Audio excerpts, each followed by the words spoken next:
Hey everyone. If you saw my last video on accessing Lone Star databases, then you notice that I primarily focused on literature. And the reason I did that is because 90% of the time, when you're in an English class like mine, you're going to be asked to do research on some sort of literary topic. Okay, but what happens if the other 10% of the time in an English class, when you're asked to do research on a topic that isn't necessarily predominantly literary, or maybe you're in a history class or something and you're doing research on a topic that's not at all literary? What do? Can you still use the Lone Star databases? Well, the answer to that question is yes, you can. Okay, and I'm going to show you some databases that can be really helpful if you're doing a topic that isn't focused on the literary aspect. So, for example, let's say that you're doing something on the novel Unbroken. Well, yes, that novel is, like I said, a novel, but that story is nonfiction. And so you're probably going to be asked to do a topic that is related to the historical aspect of what was going on at the time that that book was written. Or not when that book was written, but the subject of that book. So, anyway, without further ado, here's what you do. Just like before, you go into lonestar.edu and you click on libraries. And just like before, you're going to need that 14-digit barcode number on the back of your ID card. Now, something I want to amend about that ID card is there is a place to go to get that ID card without actually physically going into the library. I know with COVID and everything, that is a worry for some people. So, if you need your ID card, you can click on I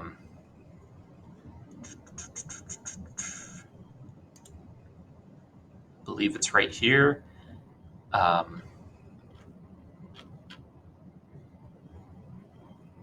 There it is. So when you go into research databases, it says right here, no college ID or library card. Use your My Lone Star username and password by clicking the link below the barcode login. Okay, so you're not going to see that on my example here because I've already entered my 14-digit barcode number. But when it asks you to input that number right below that, you can click on that little hyperlink to request your ID number electronically. So anyway, without further ado, I'm going to start over real quick. So I'm going to go lonestar.edu. I'm going to click right here where it says libraries. And I'm going to go to research databases. Okay. Now, before, if you're doing a literary book, then you just click on literature and it'll take you to a bunch of databases for literary stuff. But for the rest of you, there's all these different subjects that you can click on.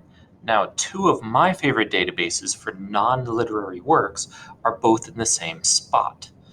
And that is under here where it says current issues and news. So I click on that, and right there is where I enter my ID card. And here's the hyperlink for requesting the barcode number, but I've already done it, so I don't need to do it again. So I'm going to click on Topic Overviews, and my two favorite sites on here are Opposing Viewpoints right here and Facts on File right here. Okay, Facts on File and Opposing Viewpoints. And I've already opened both of those, and they both work pretty similar. So here's Opposing Viewpoints. So I'm going to take Opposing Viewpoints, and I'm going to let's look at the Electoral College. Why not? Okay, so it gives you some topics that it thinks are pretty popular right now, or you can type in ones that you want. And I'm just going to type in Electoral College. Why not? Let's see what happens. Okay, now on this page, you're going to see featured viewpoints, which they think are articles that are really beneficial to this topic. There are 25 academic journals, 41 encyclopedia type articles, 3,351 newspaper articles, and so on and so forth you can read. Okay, but they have featured viewpoints, and then they have regular viewpoints, okay, or unfeatured viewpoints. So I'm going to click on feature viewpoints, and just based on the title alone of many of these articles, you can tell what position they are on a given topic. Okay, and then right here, it also ranks the different viewpoints, okay, by level of difficulty for how difficult it might be to read it.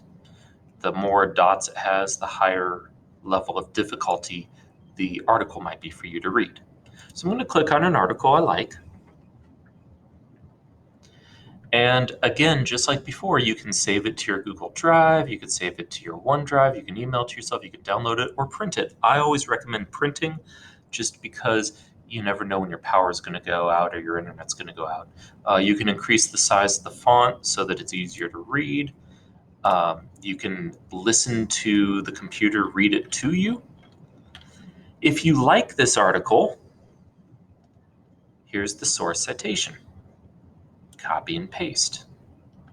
Okay? So that's opposing viewpoints.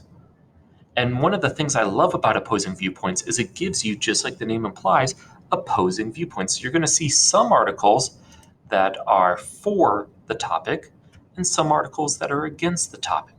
You know, depending on your topic, that might be beneficial to you to see both sides so that you can take your side, get a bunch of evidence for it, take your opponent's side, get some evidence for that, and then refute it.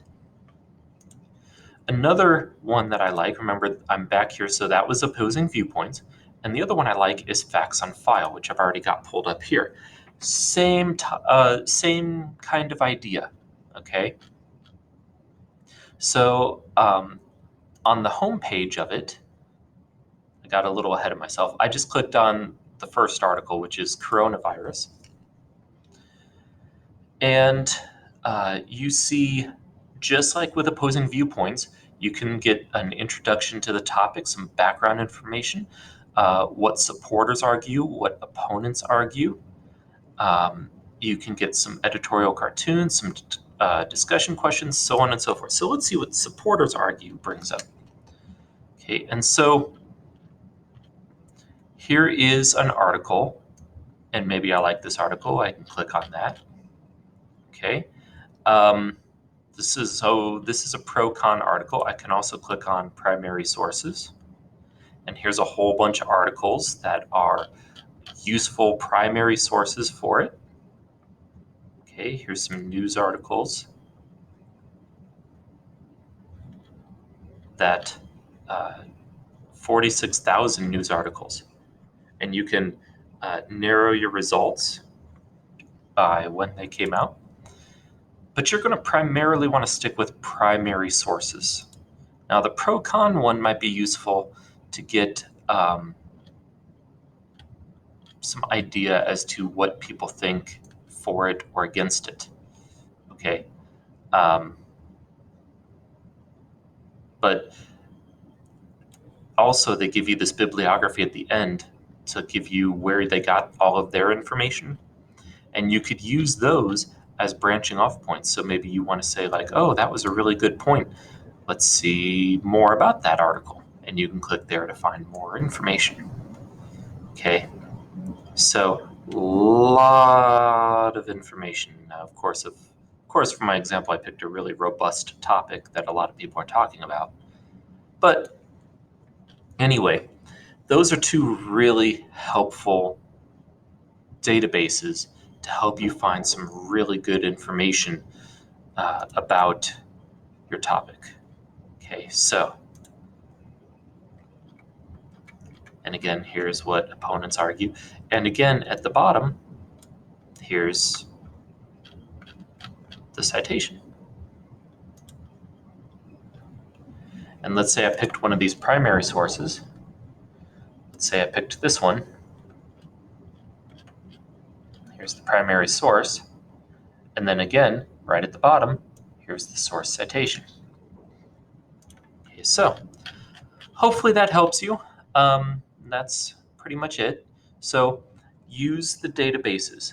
They're full of useful, very helpful articles and critics that are experts in the field in which you are researching.